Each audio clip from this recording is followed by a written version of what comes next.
नमस्कार दोस्तों, लोकतंत्र के चार स्तंभों में न्यायपालिका को सबसे मजबूत और निष्पक्ष माना जाता है। लेकिन सवाल तब उठता है जब न्यायाधीशों पर भी आरोप लगने लगे। बात करेंगे रेड डायरी एलिगेशंस पर और समझेंगे क्या भारत में न्यायपालिका पूर्ण रूप से जवाबदेह है। जुडिशियल इम्यूनिटी क्या है इसके बारे में भी जानेंगे, साथ ही साथ और जानेंगे कि अकाउंटेबिलिटी कैसे सुनिश्चित की जाती है। तो सबसे पहले समझेंगे आखिर रेड डायरी एलिगेशन होता क्या है। तो दोस्तों, रेड डायरी एक ऐसी डायरी बनाई जाती है जिसमें कथित रूप से कुछ न्यायिक अधिकारियों से जुड़े लेन देन, प्रभाव और फैसलों से संबंधित गंभीर आरोप दर्ज होने का दावा किया जाता है।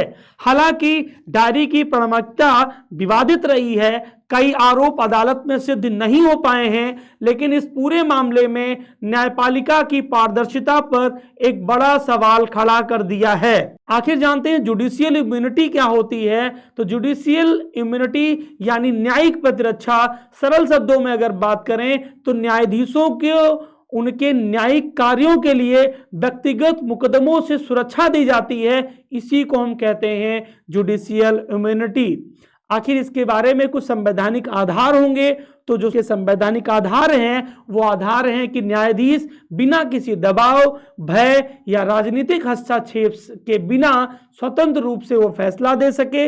इसका मतलब यह नहीं है कि न्यायाधीश कानून से ऊपर है, लेकिन जुडिशियल इम्यूनिटी की कुछ सीमाएं भी होती हैं। यहाँ एक सबसे बड़ा जो भ्रम है वो दूर करना बेहद जरूरी है कि जुडिशियल इम्यूनिटी का मतलब यह नहीं है कि न्यायाधीश पर कोई कार्यवाही नहीं हो सकती। अगर आरोप है भ्रष्टाचार, मिसकंडक्ट या नैतिक आचरण का उल्लंघन का, तो कार्यवाही के प्रावधान भी मौजूद हैं।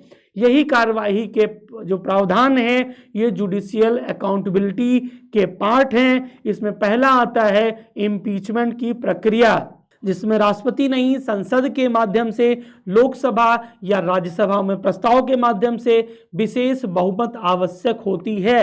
अब तक बहुत कम मामलों में यह सफल हो पाया है। दूसरा इन हाउस प्रोसीजर भी है, सुप्रीम कोर्ट की आंतरिक जांच प्रक्रिया के माध्यम से या वरिष्ठ जज जांच करके ये तय कर लेते हैं।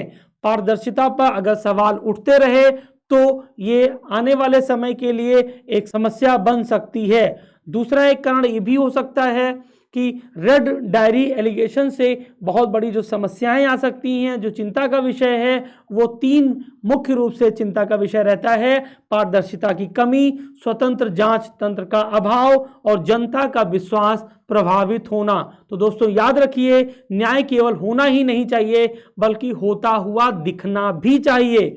तो इसमें कुछ ना कुछ सुधार की जरूरत है। आज की जो मांग है वो एक स्वतंत्र जुडिशियल कंप्लेंट्स अथॉरिटी होनी चाहिए, जांच प्रक्रिया में पारदर्शिता होनी चाहिए और जवाबदेही और स्वतंत्रता के बीच संतुलन भी होना चाहिए, क्योंकि बिना स्वतंत्रता न्याय कमजोर होगा और बिना जवाबदेही विश्वास टूटेगा। ऐसे में रेड डायरी एलिगेशन भले ही कानूनी रूप से सिद्ध ना हुए हों, लेकिन उन्होंने न्यायपालिका की जवाबदेही पर एक जरूरी बहस छेड़ दी है।